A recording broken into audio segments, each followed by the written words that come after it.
मोनसे हौवाफोरनो हिनजाव गोनांफोरनो रायजो जाफुनायफोरनो मोनसे लाइसेन्स होनो नागिरदों लाइसेन्स जुदि नोंनि हिनजावा सोरबा हौवाजों लिंक लाहांदों बा सोरबा हौवाजों मबाइलाव रायलायदों बा वाट्सएपआव चाट खालामदों ओइ समावनो फिसाखौ सासे लाबाव थालिया ओइ समावनो सासे लाबाव गथ'खौ खांबाव मिथिबाय माने गथ' देरबाथाय खारनो नागिरोना सासे गथ' खांनायाव गैयाब्लाबो 5 बोसोर नांगौ रायजोफोर नंगौना नङा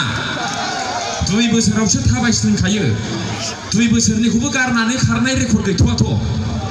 गैयाबाबो 8 बोसोर 7 बोसोर जानाय गथ'खौसो गारनानै खारो होमब्ला 5 बोसोराव खारा हिनजावफ्रा जै गथ'आ 5 बोसोर जाबाय ओइ समावनो सासे लाबाव खारनो अबसर गैला होमबा सासे लाबावबाय नालाय बे गथ'जों बे बेस्थ' जानोसै आहार जाहोनाय देरनाय फेदेरनाय 5 बोसोरनि उनावसो खारो नालाय जै 5 बोसोर जाबावबाय जुदि खारहां सोरबा हिनजावजों हौवाजों लिंक लादों रायलायदों हौवाजों ओइ समावनो सासे लाबावल' आया जुदि बिदि गासिबो लानो नाङा दे जाहोनो हानायनि केपासिटि थायो बिराद दिगदार जायो आयु खाथा गांसेयाव 20 थाखा आंहाला मोनला दा फरायहोनो जाहोनो एसे उसुबिदा जायो माने सोरनाबा प्रब्लेम थारबा आरोखि हिनजावा खारहां अबस्थाबा ओइ समावनो गथ'खौ सासे लाबाव थालिया ओइ आं बारा बुंदों नामा आं बारा बुंदों होनबा हिनजावा खारबाय माने न'खरा बायबाय माने नोंनि बिखा बिख्लो गासिबो बायबाय सेस मा नंगौ नाङा ओंखायनो बे लाइसेन्सखौ आं होबाय हिनजाव गोनांफोरनो आरोखि जुदि नोंना हिनजावा सोरजोंबा लिंक लाहांदों थाल मोनोना फन फैनायफोरखौ 24 घन्टा बिसिना गंसेयाव थानाय नंगौ नाङा हिनजावजों जानाय लोंनाय गासिबो एसेबाबो थाल मोनखायो सोरबा हौवानि मेसेज फैनायखौ नंगौ नाङा सोरबा हौवानि फन फैनायखौ सप्तायाव खनसेखौ थाल मोनखागोन नोङो ओइ समावनो सासे ला बबावथो खारनो अबसर मोननाय बेलाय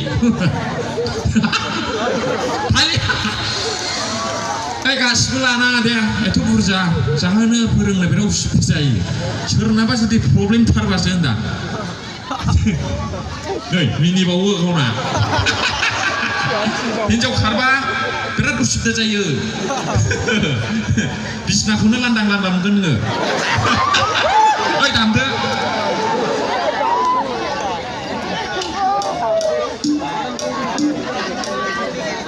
माबादि मोनदों बरिया थालिया आंना माने गारामाया 9 तारिखनिफ्रायनो नन स्टप प्रग्राम गानाय हर सान दिनै 25 तारिख जाफैबाय फैसाखौनो लानो बालायबाय आरोखि आं बे बोसोराव थालिया ओमफ्राय दा गाराङा गाज्रि जाबाय रायजोफोर खननायफ्रावथ' भुला जाखागोन भुल जानाया जेबो नङा जों रंजानो हानायासो गिदिर खोथा आरोखि थालिया औ बिदि जिनिसा ओइ दुङासै नाखि दियक